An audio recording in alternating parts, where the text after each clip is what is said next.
बिस्मिल्लाहिर्रहमानिर्रहीम। नंबर 5 जिसमें हम लिक्विडिटी को डिस्कस करने जा रहे हैं। ये आगे लिक्विडिटी के टाइप्स को देखेंगे, FPG, IRL, ERL, smooth edges, equal hydrogen equal, उसको देखेंगे। So first of all, liquidity है क्या और ये पढ़ना क्यों इम्पोर्टेंट है। एज वी नो कि वी आर रिटेल ट्रेडर्स, और मार्केट में पार्टिसिपेशन जो ज़्यादा होती है वो बड़े इंस्टीट्यूशंस की होती है, बिग बैंक्स की, कमर्शियल बैंक, सेंट्रल बैंक्स, बड़े बड़े हेज फंड्स और बड़े बड़े इंस्टीट्यूशंस की इन्वॉल्वमेंट होती है। इन सबको मिला के आप स्मार्ट मनी कहते हैं, ठीक है। हम एक्चुअली स्मार्ट मनी कॉन्सेप्ट पढ़ रहे हैं। तो ये करते क्या है, smart money actually retail traders का पैसा हंट करती है। अब लिक्विडिटी एक्चुअली क्या है, लिक्विडिटी मार्केट में जहां भी बायर्स या सेलर्स की इन्वॉल्वमेंट होगी वहां पे लिक्विडिटी होगी, ठीक है। मीन्स कि जहां भी बायर बाइंग या सेलिंग हो रही है तो वो पैसों से हो रही है ना, तो वहां पे ट्रेडर्स का पैसा इन्वॉल्व है। जहां पे भी बाइंग या सेलिंग हो रही है, इस तरह की एक्टिविटी हो रही है, यहाँ पे भी ट्रेडर पार्टिसिपेट कर रहे हैं, तो एक्चुअली वहां पे बाइंग या सेलिंग हो रही है, ठीक है। इट्स ऑब्वियस कि बाइंग या सेलिंग परफॉर्म करने के लिए आपको पैसे की जरूरत होती है।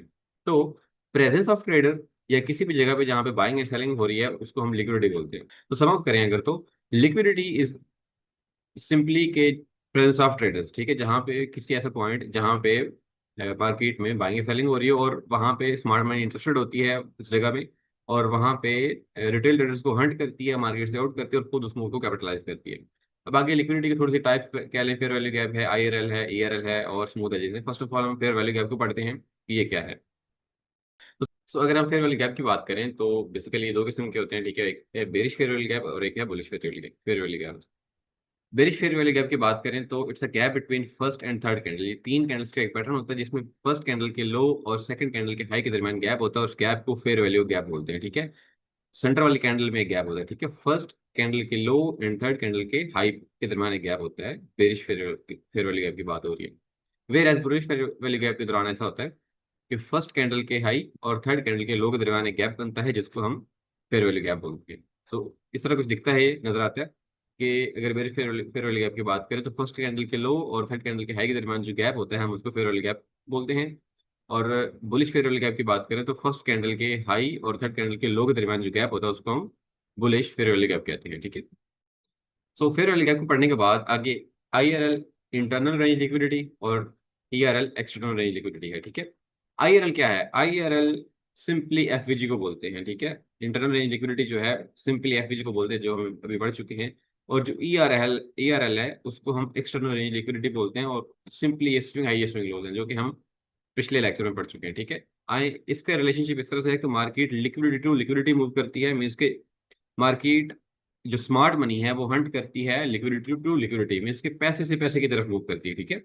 तो देखते हैं कि इनके रिलेशनशिप आपस में कैसा। मार्केट सिंपली आईआरएल को लेने के बाद ईआरएल की तरफ और ईआरएल को लेने के बाद आईआरएल की तरफ मूव करती है, ठीक है। So this is example of internal and external liquidity. ये देखें, एफवीजी है जो कि फर्स्ट और थर्ड कैंडल के हाई एंड लो के दरमियान एक गैप है जो कि फिर बेरिश फेयर वैल्यू गैप है, ठीक है। इसको हम इंटरनल लिक्विडिटी कहेंगे। इंटरनल से मार्केट यहाँ पे आई एक्सटर्नल की तरफ, ये एक स्विंग लो था, इसको हम एक्सटर्नल लिक्विडिटी बोलेंगे, ठीक है। मार्केट अब इसको लेने के बाद नेक्स्ट मार्केट एफवीजी की तरफ मूव करेगी, ये जो इंटरनल लिक्विडिटी है, ठीक है। अब मार्केट यहाँ पे आई, इंटरनल लिक्विडिटी में इसके एफवीजी में आई, एफवीजी से मार्केट फिर डाउन मूव करेगी इस एक्सटर्नल लिक्विडिटी की तरफ। सो सिंपल क्या कि market internal to external, external से इंटरनल, देन फिर इंटरनल से एक्सटर्नल, मींस कि एफवीजी से स्विंग लो स्विंग हाइज की तरफ मार्केट मूव करती है, और स्विंग हाई स्विंग लो से एफवीजी की तरफ मार्केट मूव करती है। So this is example of ERL to IRL और आईआरएल टू ईआरएल। हम चलते हैं चार्ट्स पे और इन एग्जांपल्स को मार्क करते हैं। मार्केट एक्चुअली इंटरनल से एक्सटर्नल की तरफ किस तरह से मूव करती है, इसको हम जरा डीपली एक्सप्लोर करेंगे। आने वाले हमारे लेसन जो हैं, बायस वाले जो लेसन है उसमें हम पढ़ेंगे, और जो हमारा कंप्लीट सिस्टम है जब उसके उसको हम डिस्कस करेंगे तब पढ़ेंगे। बट अभी इस वक्त हमें आइडेंटिफाई करना आना चाहिए कि हाँ, मार्केट इंटरनल से एक्सटर्नल की तरफ मूव कैसे करती है, ठीक है। मीन्स के सिर्फ आइडेंटिफाई कराना चाहिए कि इंटरनल क्या है और एक्सटर्नल क्या है। पहले सबसे पहले हमने एफपीजी पढ़ा था, उसको जरा मार्क आउट करते हैं। एफपीजी सिंपल फर्स्ट और थर्ड कैंडल के दरमियान गैप है जिसको एफपीजी बोलते हैं, ठीक है। सो यहाँ से अगर मैं ये लाइन यहाँ पे ड्रा करूँ तो ये एक बुलिश फेयर वैल्यू गैप है, ठीक है। मेरे पास टेम्पलेट सेव है बुलिश फेयर वैल्यू गैप का, जो कि यहाँ पे आपको नजर आ रहा है। फर्स्ट और थर्ड के दरमियान गैप, एक ये एफपीजी है, सेकंड वन आपके पास ये बुलिश एफपीजी है, ठीक है। इसके अलावा ये चार्ट में बुलिश एफपीजी है, ठीक है। अगर बेरिश फेयर वाले गैप की बात करें तो फर्स्ट और थर्ड कैंडल के दरमियान जो गैप है, बेरिश, ठीक है, ये एक बेरिश फेयर फेयर वाली गैप है जिसको आप नेगेटिव एफवीजी से मार्क कर सकते हैं। बुलिश पॉजिटिव, बेरिश नेगेटिव, ठीक है। इसके अलावा नेक्स्ट आपके पास ये बेरिश फेयर फेयर वाली गैप है।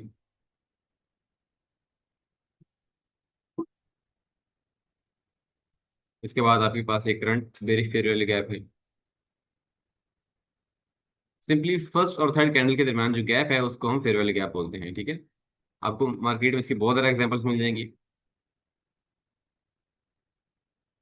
अब स्विंग हाई स्विंग लोज को हमने पढ़ा था एआरएल के तौर पे, ठीक है। फर्स्ट ऑफ ऑल हम जस्ट एग्जांपल मार कर लेते हैं इसकी, कि मेरे पास टेम्पलेट सेव है।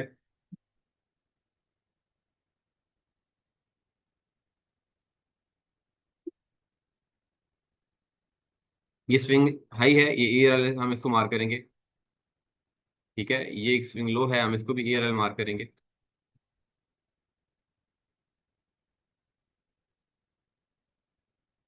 सही है। अब हम थोड़ा सा रिलेशनशिप अगर डिस्कस करें तो एक्चुअली इसमें होता क्या है कि मार्केट सिंपली एफजी है, इसको हम इंटरनल आईआरएल भी आईआरएल भी बोल सकते हैं, ठीक है। अगर इसको मैं एडिट करके आईआर लिखूं, आईआरएल, ये हमारा आईआरएल है, ठीक है, इंटरनल रेंज लिक्विडिटी है। और ये जो स्विंग लो है ये हमारे पास ईआरएल है, ठीक है। मीन्स के मार्केट यहाँ पे थी, यहाँ से गई एफवीजी में जिसको हम आईआरएल बोलेंगे, एफवीजी से मार्केट स्विंग, मार्केट ने स्विंग लो को टेकअप किया जिसको हम एआरएल बोलेंगे, ठीक है।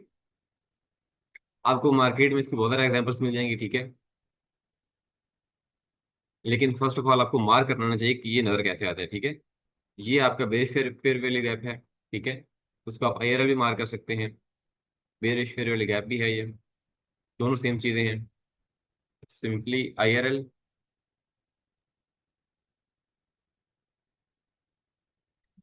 और ये आपका जो स्विंग लो है ये आपका ईआरएल है, ओके। आप इस पर ईआरएल मार्क कर सकते हैं कि ये आपका यहाँ पे ईआरएल है। आपने जरा वाज़ेह करके मार्क करना, मेरे पास ऑलरेडी टेम्पलेट सेव है। इसको हम जरा डाउन साइड पे भी मार्क कर सकते हैं।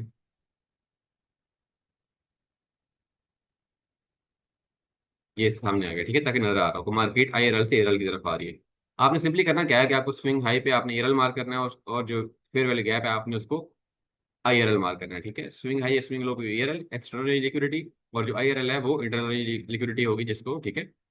और हमने एक और कॉन्सेप्ट पढ़ा था, इक्वल हाइज और इक्वल लोज। सिंपल क्या है इक्वल हाइज इक्वल लोज, बहुत सिंपल है, ठीक है। ये जस्ट, यहाँ ये स्विंग हाइज हैं दो, ठीक है, लेट्स सपोज, तो ये दोनों के इक्वल होंगे, हम इनको इक्वल हाइज बोलेंगे, सिंपल। और अगर जो स्विंग लोज हैं, जो दोनों एक दूसरे के करीब होंगे, या दो तीन हो सकते हैं, तीन भी हो सकते हैं, इनको हम स्विंग, इन स्विंग लोज को हम इक्वल लोज बोलेंगे, ठीक है। अब होता क्या है कि मार्केट में ये मैग्नेट इफेक्ट के तौर पे काम करते हैं। मार्केट में जहाँ पे जब जी क्रिएट होते हैं मार्केट उनको टेकअप करने जरूर जाती है, ठीक है। ये देख लें, सिंपल, इनको स्मूथ एजेस बोलेंगे, ठीक है। ये तकरीबन इक्वल थे, ये थोड़ा सा नीचे था, ये तकरीबन इक्वल हाइज थे।